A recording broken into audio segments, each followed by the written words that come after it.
Fox 35 Storm Team meteorologist Brooks Garner joins us now. I'll be honest, I may do the same thing on Sunday. Just hibernate. I may just drop out, Brooks. You're going to have to find me, wake me up later. Those iguanas are our spirit animal. We'll all reanimate as Floridians by the time we break out of those cold spells sometime next week. But in the meantime, we've got impact days for Saturday and for Sunday. We will be chilling, to say the least, this weekend. And what does this mean? Well, an impact day is when we expect quite literally impacts on your day. It means that if you don't cover the plants, bring the pets inside, wear a jacket, you're going to feel it. That's different than a Fox 35 Storm Alert Day, which are reserved for severe thunderstorm days with tornadoes. That can be life-threatening. So this one not quite as bad, but it's going to have a lot of lasting impacts, especially for our backyard landscaping, those beautiful tropicals, the crotons, all the plants that wilt when it gets cold. Unfortunately, we're going to start to see that on Saturday night, Sunday morning, and it could be one of those things where even when it warms up in a week, which it will, it's going to be in the 80s by this time next week, the damage will have been done and everything will still be looking kind of burnt.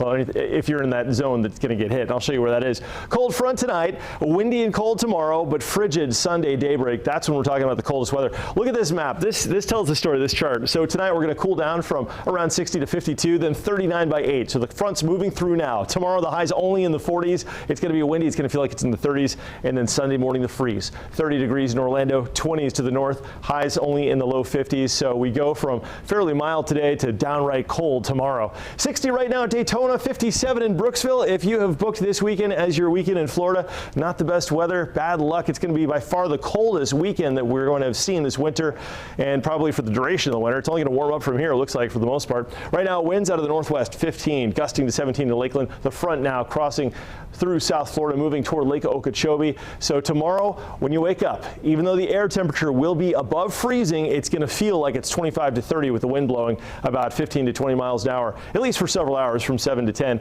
And that's why the National Weather Service for our entire region, except Pinellas County, has issued a wind chill advisory. So let's talk about the other advisories. Tonight, a freeze warning for north central Florida, for Gainesville. We've got a hard freeze watch for tomorrow night from Ocala and Marion County up through Northern Lake and also Sumter counties. That's where we could see freezing temperatures below 28 degrees for more than just several hours, producing even more crop damage.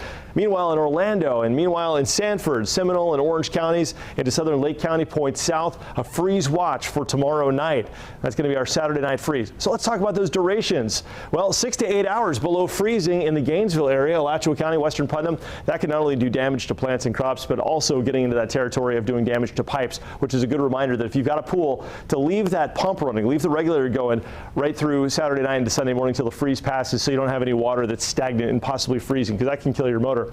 3 to 5 hours will be the below freezing temps away from the beaches in Volusia County, up through north sections of Lake County, Sumter County, and into Marion County. Also Seminole County. So 3 to 5 hours. That's a lot of time below freezing for those sensitive plants. 1 to 2 hours from Orlando points south. Along the beaches, by the way, where you don't see a coloration, that's less than an hour, or maybe it won't freeze. So if you're on the beaches, that's why you'll see cocoa palms on New Smyrna Beach. But you don't really see them once you're 5 miles west of A1A.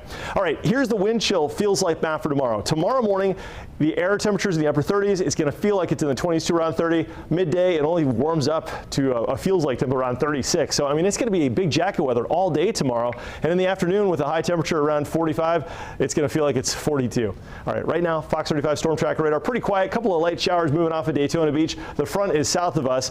Our future clouds and radar featuring this action moving away. By midnight, we're going to start to clear out, and that's going to lead to a sunny but frigid Saturday and absolutely cold Saturday night.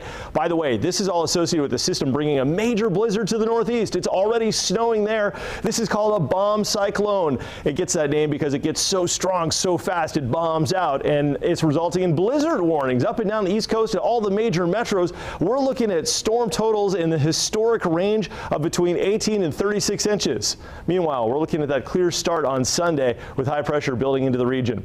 But Florida will reclaim its reputation by this time next week. After this brief but hard-hitting sting of a cold spell, earning both Saturday and Sunday as impact days, the warm-up begins. First off, Sunday morning, that low of 30 will break the record of 31 set in 1966.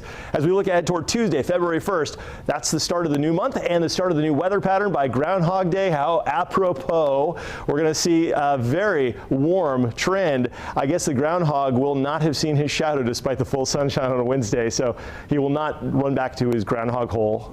That's how the legend goes anyway, right? Bundle up. It'd be nice if we had a coat like a groundhog, right?